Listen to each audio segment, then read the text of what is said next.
someone said this about you. So do you want to respond? Is why you always see in articles to say, oh, we've reached out to so and so's rep and we've not gotten a response. And that's usually after the time has elapsed to save yourself. But according to Wayfarer, New York Times didn't do that. They gave them what I think it was like half the number of hours left, half the number of hours required. They reach out to them, and even when they gave them half the number of hours, they didn't even wait for those number of hours to elapse before the article was published.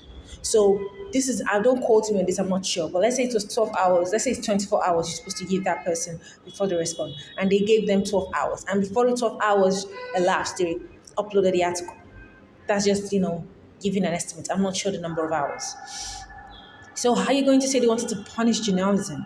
The New York Times would have been bankrupt if not because of I wouldn't say unfortunate law. It serves some people right because some people are actually giving fair reporting and we don't want them to be kept quiet.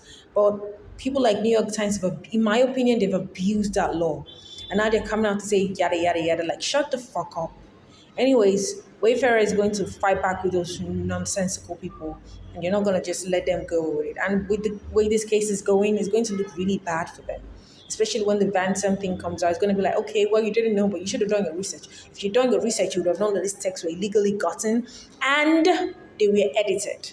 How are you going to, okay, let's say you can't even explain away the illegally gotten part. And you say, oh, they maneuvered you in one whatever way and gave you some documents to show you, oh, this is how we got it. Okay, I'll give you that. But how are you going to say you did extensive research and you did your due diligence and you didn't know that those texts were fake? So what did you read? And it means you didn't do your research. Anyways, I have a personal gripe against New York Times. So I just feel like sometimes they should just, I really hope, really, really hope that Wayfair is able to reopen their case against them and get more than $250 million. That's what I just hope. Blake Lively has responded to the whole, to Wayfarer's motion for summary judgment and the most motions for